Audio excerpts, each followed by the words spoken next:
Okay, so what we got to do is I got to take off this belt. This is our water pump right here. You can see where it's leaking antifreeze.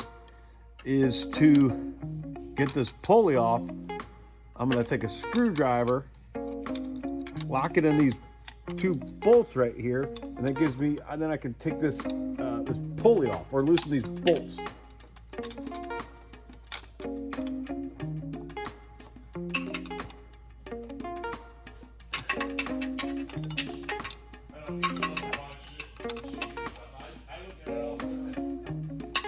Cool, so there we go. Okay, so now that we got the bolts to hold the pulley up for the water pump loose, I'm gonna, that's the bolt right there to release tension, then I can remove the belt.